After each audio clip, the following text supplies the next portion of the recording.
Every day, more than 100 people are killed in gun violence in America. It's shocking, but not new. This is the land of gun terror.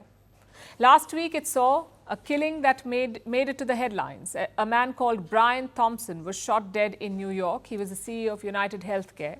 Today, the police have arrested a suspect, 26-year-old Luigi Mangione. They found a weapon on him, something called a ghost gun. What's a ghost gun?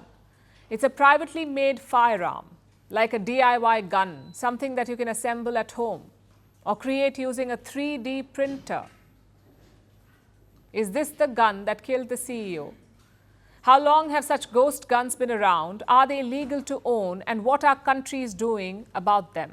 Our next report tells you.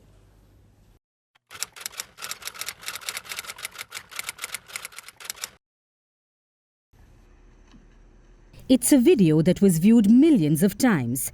TV replays and social media all played the same security camera footage. UnitedHealthcare CEO Brian Thompson is on the sidewalk outside the New York Hilton Midtown. An unidentified hooded suspect approaches him from behind. He has a gun in his hand. He fires several shots at Brian, he falls to the ground, and the gunman flees on foot. The police have since been investigating, and today they made their first arrest. 26-year-old Luigi Mangione. He's named a person of interest. Mangione was arrested from Pennsylvania. He carried an unlicensed firearm. It's what many call a ghost gun. Now, ghost gun is used to describe two types of firearms. One that can be bought incomplete. Basically, you buy the primary components, assemble it at home, and turn it into a functional gun. The second is a gun that you make all by yourself, like a gun that you 3D print at home. Either way, they evade any sort of scrutiny. All the parts can usually be obtained without background checks. They also don't have serial numbers. Ghost guns have been available since the 1990s. There were DIY gun kits. You could purchase them and make guns at home. But their popularity has exploded in recent years, especially in the United States. In 2022, over 25,000 such firearms were recovered by the authorities.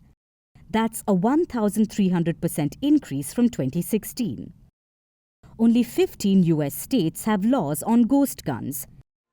In 2022, US President Joe Biden pushed for a change in rules. Ghost guns would be under the same regulations as commercial firearms, meaning they would have a serial number. It was challenged in court, but for now, the regulations remain in place. But even if there's no DIY kit, it's possible to create fully printed plastic firearms. These are virtually untraceable and impossible for the government to regulate. Mangione's gun was believed to be 3D printed, and it's not the only one. In 2022, former Japanese Prime Minister Shinzo Abe was shot with a homemade gun. The suspect learned how to make it online. He ordered parts and gunpowder online as well. The gun was made with metal and wood. In the Halle synagogue shooting in Germany, the gunman used a weapon that was partially 3D printed. In Italy, the mafia have started using 3D printed firearms. So, what are countries doing about these firearms? Australia criminalizes the possession of the digital plans and files to 3D print firearms.